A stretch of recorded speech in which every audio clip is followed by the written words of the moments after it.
Have you ever come across the name Adah in your personal life?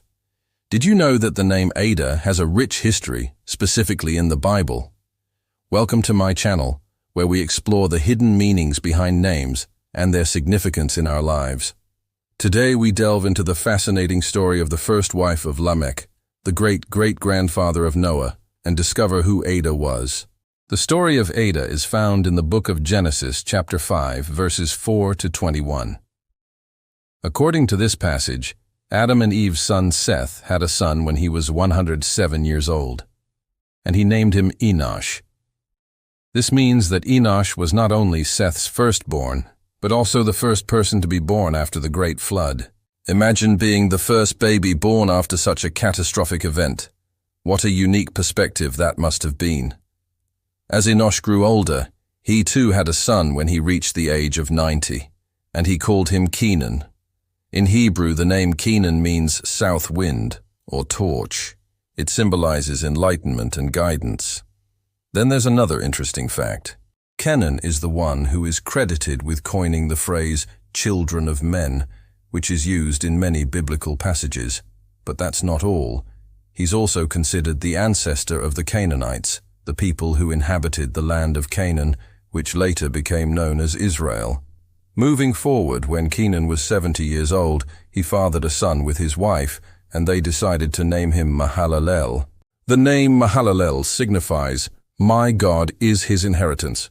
Now, here's a bit of trivia for you. The constellation Leo, which is the third sign in the zodiac, is named after Mahalalel. Can you imagine being honored with an entire constellation named after you? That's quite remarkable. At the age of 63, Mahalalel had a son when his wife, who was a member of the royal line of Seth, gave birth to Jared. Interesting side note, Jared's name could possibly mean, "he will come down," or "he will descend." This might seem like a random detail, but it becomes significant when you consider that Jared is the great-great-grandfather of Jesus Christ himself. The lineage of Jesus is meticulously recorded in the Bible, and Jared's name could hint at the Messiah's descent from heaven. Now let's meet Jared's wife, whose name was Adah. As I mentioned earlier, she wasn't just any ordinary woman. She was part of the royal line of Seth, making her a descendant of Adam and Eve. But that's not all. Adah holds a special place in history as the first wife of Lamech. And no, she wasn't the mother of the famous Lamech, the antediluvian who built the ark. You see, Lamech had two wives, Adah and Zillah, and both of them played significant roles in his life. Adah bore Lamech 4 sons, and their names are truly unique. The eldest was Jabal, followed by Jubal, Tubal, Cain, and Tubal. Jabal is believed to be the inventor of tents and the keeper of flocks. Jubal is said to be the father of musicians and those who dwell in tents. Tubal-Cain was a skilled metalworker, often associated with the invention of tools and weapons. And finally, Cain was a mighty hunter, perhaps even the inspiration for the famous biblical character. These sons of Adah represent different trades and skills, showcasing the diversity of talents within Lamech's family.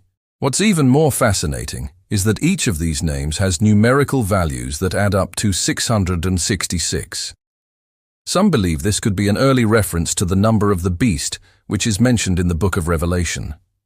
However, it's important to note that the 6666 designation in Revelation is widely understood as referring to a future figure associated with the Antichrist. Therefore, it would be incorrect to label Lamech as the Antichrist, since he lived thousands of years ago and is considered a righteous individual in the Bible. Nevertheless, the numerical value of these names has certainly sparked curiosity and speculation among many.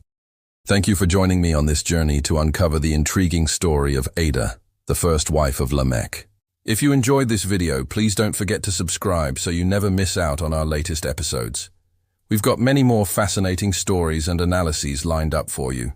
Until next time, stay curious and keep exploring the hidden meanings that shape our world.